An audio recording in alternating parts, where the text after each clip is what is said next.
Faites l'exercice.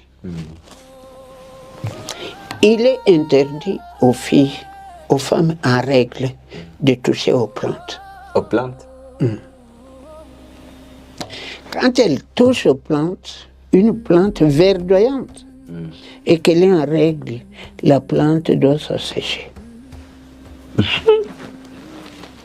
Or, quand on le fait ici, dans cette ville, on dit non.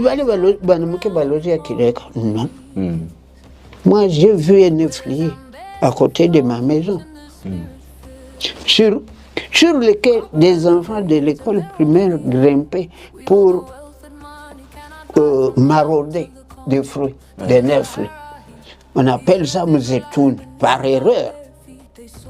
Un jour, une fille de l'école primaire est montée sur cet arbre. Elle avait déjà un certain âge. Je crois qu'elle pouvait avoir déjà dépassé 14 ans, 15 ans. Ce néflier n'existe plus. À cause de... A commencé à s'assécher. Chez moi, il y avait ce qu'on peut appeler cachongo. Je ne connais pas sa désignation en français. Un jour, une fille est arrivée.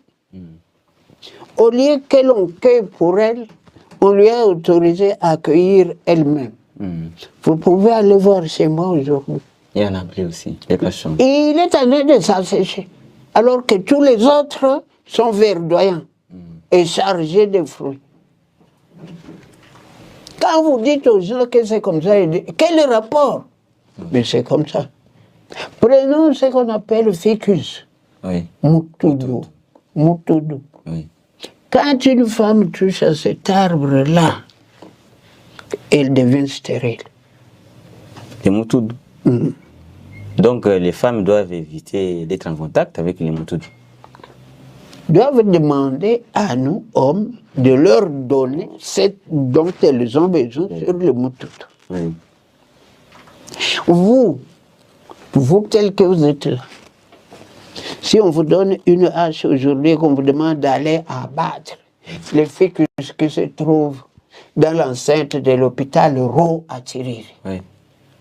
Si vous abattez cet arbre-là, vous ne survivrez pas 48 heures. Juste un arbre? Ah, ce n'est pas n'importe Planté quel par arbre. un homme comme moi? Bon, ce n'est pas n'importe quel arbre, ce ficus-là. Ah bon? Eh, J'aimerais en savoir. allez l'abattre. À Thierry.